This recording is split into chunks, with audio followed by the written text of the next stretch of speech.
최근에 국채 금리가 조금씩 떨어지면서 금리 인하에 대한 기대감이 살아나고 있습니다. 미국채 10년물 금리 기준으로 지금 4.297%까지 떨어졌죠. 원래 최근 들어서는 한 4.65% 그 정도까지 찍었다가 최근에는 조금씩 떨어지고 있는 모습을 보이고 있습니다. 국채 금리가 떨어지면 어떤 종목을 우리가 조금 관심 있게 볼 수 있는지 그거를 생각을 해보면 당연히 배당주가 있겠죠. 왜냐하면 배당이 높은 기업들 같은 경우는 국채 금리가 이렇게 높아질 때는 당연히 배당주보다는 국채가 조금 더 안전적이잖아요.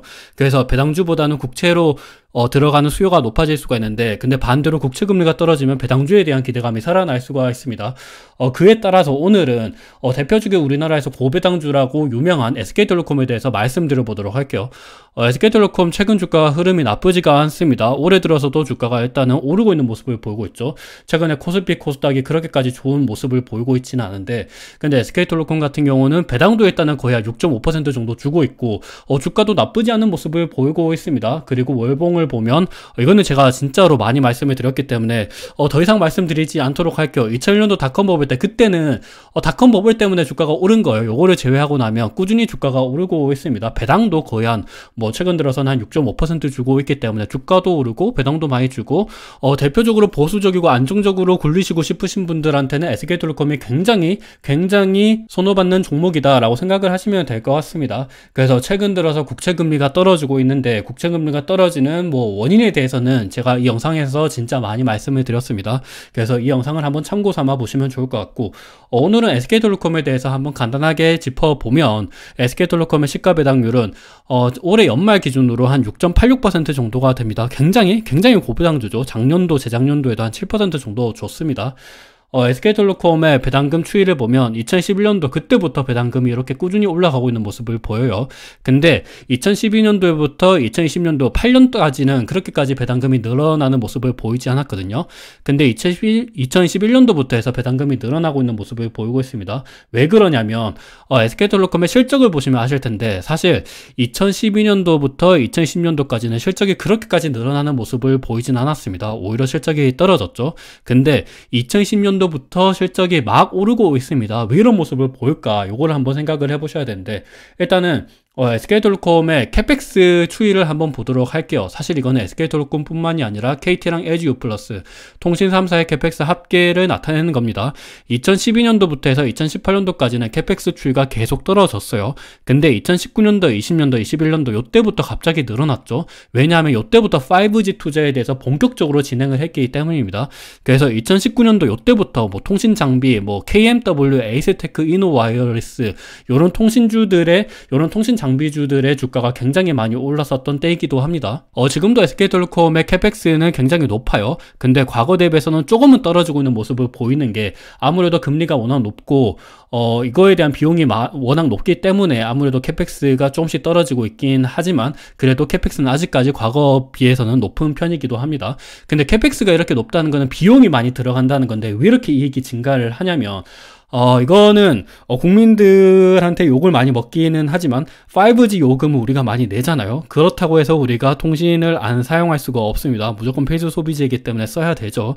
우리는 울며 겨자 먹기로 무조건 SK텔레콤한테 비싼 돈을 주면서 5G에 가입을 하고 있습니다. 이 모든 것들이 SK텔레콤한테 수익으로 들어가고 있는 거고요. 근데 우리가 생각을 여기서 해봐야 되겠죠. SK텔레콤 입장에서는 앞으로 6G도 투자를 해야 되고 7G도 투자를 해야 되고 계속해서 캐펙스 투자는 해야 됩니다. 근데 우리 국민들한테 통신 비용에 대해서 전가를 할 수 있겠느냐, 요거를 생각을 하셔야 되는데, 과연 할 수 있을까? 워낙 여론이 안 좋은 거는 사실이긴 해요. 지금 우리가 봤을 때 5G가 제대로 터지냐, 이 통신 품질이 좋냐, 이런 이야기가 많거든요. 그럼에도 불구하고 사실은 우리나라 통신요금이 미국이랑 일본이랑 비교했을 때 그렇게까지 높은 거는 아닙니다. 거의 평균 정도예요. 이게 과거 데이터를 한번 보시면 5G 이동통신요금 비교 결과가 있는데, 일평균 임금 대비해서 통신비 비중을 나타내는 거예요. 우리나라가 10GB 그리고 30GB, 81GB 그리고 무제한으로 봤을 때는 그렇게까지 높은 게 아닙니다. 평균이 31.8GB 그리고 81GB는 26.3% 이런 식으로 돼 있는데, 우리나라는 평균 대비해서 오히려 낮습니다. 프랑스 대비해서 무제한은 낮죠. 그리고 미국 대비해서 낮고 일본 대비해서는 월등히 낮습니다. 영국은 워낙 싸기 때문에 좀 비교를 할 수가 없긴 한데 우리나라는 뭐 프랑스, 미국, 일본 대비해서는 낮은 편이죠. 시장 환율 요금 대비해서도 보시면 굉장히 낮은 편에 속한다라는 것을 알 수가 있습니다. 그래서 이런 것들을 봤을 때 여론은 일단 안 좋아요. 근데 우리가 해외여행 많이 해보셨어요? 미국이랑 뭐 일본, 프랑스를 가보시면, 그리고 영국도 마찬가지예요. 우리나라 통신 품질이 굉장히 좋습니다. 저는 독일에 1년을 살았는데요. 독일 통신 품질 굉장히 안 좋아요. 근데 우리나라 통신 품질 굉장히 좋습니다. 뭐 지하철 타면 굉장히 5G 잘 터지고요. 근데 사실 우리나라 사람들은 체감 물가에 대해서 굉장히 예민하죠. 그래서 이런 것들 봤을 때는 SK텔레콤 앞으로 통신 비용을 올릴 수 있겠느냐, 요거는 조금 더 봐야 되는 거는 사실이긴 해요. 그래서 매년 뭐 대선이나 총선이 있을 때마다 그런 이야기가 나오긴 하죠. 그럼에도 불구하고 총선 지나고 대선 지나면 항상 통신요금을 올렸고 라면 가격 올렸고, 그리고 전기요금 같은 경우는 아무래도 공기업이다 보니까, 한전이 공기업이다 보니까 전기요금은 인상하기가 힘들죠. 근데 통신요금 같은 경우는 꾸준히 올렸습니다. 그리고 여기에 대해서 또 생각을 해보셔야 되는 게, 연간 소비 지출 대비 가계 통신비 비중 추이가 지난 10년 동안 꾸준히 하락을 했습니다. 지금 같은 경우는 한 5% 정도밖에 되지가 않아요. 그래서 이런 거를 보면, 물론 통신요금이 비싸긴 한데 그래도 전 세계 글로벌 기업들 대비해서 그렇게까지 높은 거는 아닌 거는 사실이긴 하다. 그래서 캐펙스가 이렇게 높아져도 사실 캐펙스가 높아진 만큼 비용 정가를 충분히 많이 하고 있어서 이렇게 이렇게 이익이 늘어난 것도 사실이긴 하거든요. 그래서 6G 그리고 5G 어드밴스드 요거로 전환이 된다 그러더라도 저는 충분히 SK텔레콤이 통신비 정가가 가능하다라고 생각을 하고 있습니다. 이렇게 이야기를 하면 욕을 많이 먹을 수도 있겠다라는 생각을 하고 있어요. 그렇지만 지난 10년간 데이터를 봤을 때 SK텔레콤은 실적이 꾸준히 잘 나왔습니다. 실적이 꾸준히 잘 나왔기 때문에, 그리고 현금 흐름도 잘 나오겠죠. 당연히 영업활동 현금 흐름도 꾸준히 1조대에서 지난 10년간 움직이고 있고, 뭐 투자활동 현금 흐름, 재무활동 현금 흐름도 꾸준히 뭐 잘 움직이고 있는 모습을 보이고 있습니다. 우리가 주목을 해보셔야 되는 점은 영업활동 현금 흐름인데요. 왜냐하면 영업활동 현금 흐름을 통해서 배당을 주고, 그리고 자사주 매입, 자사주 소각을 하기 때문이죠. 그래서 SK텔레콤은 2010년도부터 해서 캐펙스도 늘렸고, 그리고 통신비 정가도 잘 되고 있고, 그리고 이익도 잘 늘어나고 있기 때문에 자사주 매입도 잘하고 있는 거겠죠. 2010년도부터 해서 2010년도에 5천억 정도 자사주 매입을 했고요. 그리고 2013년도 그때 3천억 정도의 자사주 매입을 했습니다. 그리고 자사주 소각도 한 2천억 정도의 자사주 소각을 진행했고요. 그래서 SK텔레콤은 충분히 저는 나쁘지 않다라고 생각을 하고 있습니다. 그렇다고 해서 뭐 완전히 반도체, 2차전지, HBM 이런 애들이랑 비교했을 때 주가가 막 오르냐 막 이런 거는 아니긴 해요. 그냥 안정적이고 보수적으로 투자했을 때는 나쁘지 않다. 그리고 ISA, IRP 퇴직연금 계좌 이런 절세 계좌가 있기 때문에 그런 것들로 봤을 때는 저는 충분히 메리트가 있다라고 생각을 하고 있습니다. 이제는 글로벌 기업들이랑도 한번 비교를 해봐야 되겠죠. SK텔레콤 말고 뭐 버라이즌이랑 그리고 AT&T와 같은 고배당주, 미국에 있는 고배당주가 또 있습니다.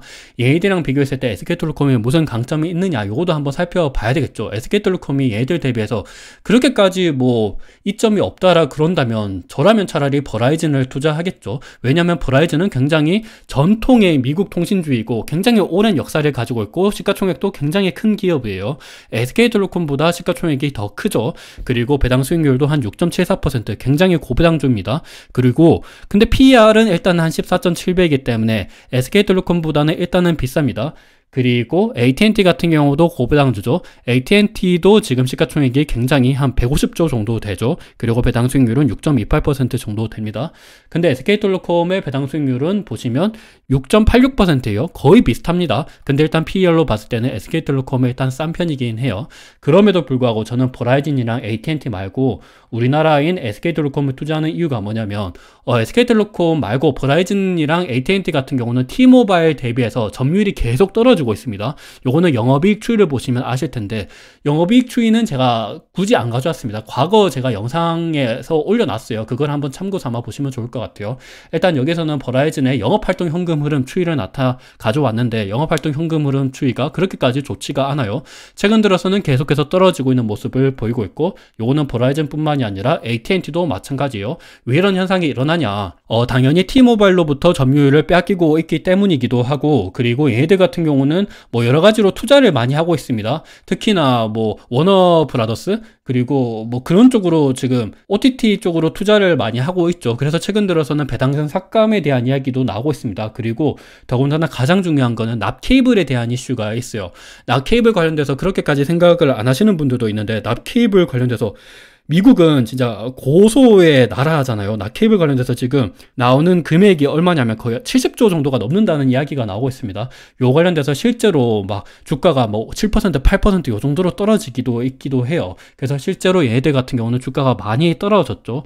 그래서 이런 것들을 봤을 때 저는 충분히 SK텔레콤이 나쁘지 않다라고 생각을 하고 있습니다. 그리고 우리나라 ISA, IRP 절세 계좌로 투자했을 때는 SK텔레콤이 조금 더 뭐 배당금, 세금적으로도 나쁘지 않다라고도 생각을 하고 있는 거고요. 그리고 뭐 이런 이야기도 있죠. SK그룹이 지금 최태원 회장이 이혼 소송 관련된 이야기가 나오고 있는데, 그래서 이혼 소송 관련돼서 최태원 회장이 돈을 많이 물려줘야 된다 그런다면 배당금을 통해서, SK텔레콤의 배당금을 통해서 SK로부터 배당을 많이 수취해서 뭐 이혼 소송에 대한 비용을 낸다, 이런 이야기도 나오고 있는데, 저는 개인적으로 그렇게까지는 생각을 하지 않고 있습니다. 물론 이럴 수도 있기는 한데, 근데 배당을 준다라 그런다면 거기에 대한 세금적인 부분도 있고, 최태원 회장만 배당을 받는 게 아니죠. 그리고 지금 수수료 관련돼서, 이혼 소송 수수료 관련돼서 거의 뭐 몇십 조 이야기가 나오고 있는데, 몇 조 이야기가 나오고 있는데, 그 몇 조를 배당금을 통해서 받는다, 요런 거는 저는 개인적으로는 좀 무리가 있다라고도 생각을 하고 있습니다. 요건 참고 삼아 보시면 좋을 것 같아요. 그리고 요거도 조금 저는 개인적으로 불만인데, 주주환원 정책에 대한 이야기가 나오는데 2024년도부터 2026년도까지 매년 연결 기준 단기 순이익의 50%를 준다라고 합니다. 근데 왜 50% 이상이라고 얘기했는지가 저는 개인적으로 불만입니다. 왜냐하면 원래 SK텔레콤은 과거에 한 80%, 70% 주주환원 규모를 가져갔습니다. 50% 이상이라고 한다 그런다면 지금보다 줄인다는 건지 뭐 이런 이야기인지는 잘 모르겠긴 해요. 그래서 개인적으로는 조금 불만이다라고 생각을 하고 있고, 그리고 SK텔레콤은 자회사로 SK브로드밴드가 있는데 지금 74.4%의 지분을 가지고 있어요. 근데 SK브로드밴드를 상장한다라는 이야기가 있습니다. 요거 상장하면 SK텔레콤은 저는 개인적으로 투자할 가치가 확 줄어든다라고 생각을 하고 있어요. 근데 지금은 일단은 상장을 안 했기 때문에 SK텔레콤은 조금 뭐 지켜볼 수도 있지 않나라는 생각을 하고 있고, 그리고 가장 중요한 배당에 지원이 되는 현금 활동 흐름, 요거 관련돼서 SK텔레콤이 미국 배당주보다 훨씬 더 낮고, 그리고 뭐 PER로 봤을 때 SK텔레콤이 조금 더 저평가를 받고 있고, 현금 활동 흐름 요거 보시면 돼요. 그리고 영업이익 같은 경우도 2010년도부터 해서 꾸준히 올라가고 있는 모습을 보이고 있다. 그리고 미국의 통신비 대비해서 우리나라의 통신비가 그렇게까지 높은 비중이 아니기 때문에 캐펙스 추이가 이렇게 올라가더라도 충분히 통신비에 대한 정가가 이루어질 수 있지 않나 라는 생각을 가지고 있습니다. 그만큼 좀 안정적이다 라고 생각을 하고 있고, 그래서 장기간에 걸쳐서 주가가 오르고 있다라고 생각을 하고 있습니다. 그리고 참고로 알뜰폰 관련돼서 많은 사람들이 우려를 하고 있는데, 알뜰폰이 언제 나왔죠? 알뜰폰이 2010년도에 나왔습니다. 2010년도 그때 알뜰폰이 나오자마자 주가가 좀 떨어지긴 했어요. 근데 그 후로부터 알뜰폰은 그렇게까지 시장의 영향력이 그렇게 크지가 않았거든요. SK텔레콤의 이익이 떨어지거나 이런 모습을 보이진 않았습니다. 오히려 주가가 많이 올라갔죠. 그래서 저는 알뜰폰 관련된 이슈는 그렇게까지 크지가 않고, 차라리 생각을 한다 그런다면 앞으로 인구 감소가 되는데 그거 관련돼서 SK텔레콤은 어떻게 타개를 해 나갈 것인지 요거를 생각해야 되는데, 근데 SK텔레콤은 최근 들어 AI 쪽으로도 투자를 많이 하고 있고, UAM 쪽으로도 투자를 많이 하고 있고, 구독 모델도 굉장히 확대를 많이 하고 있습니다. 그래서 이런 부분을 생각을 했을 때 SK텔레콤이 저는 충분히 나쁘지 않다라고도 생각을 하고 있어요. 최근 들어서는 데이터 센터 쪽으로도 매출이 계속해서 늘어나고 있죠. 클라우드 쪽으로도 매출이 늘어나고 있습니다. 그래서 오늘은 SK텔레콤에 대해서 한번 다뤄봤고, 투자에 어느 정도 도움이 되셨으면 좋을 것 같습니다. 감사합니다.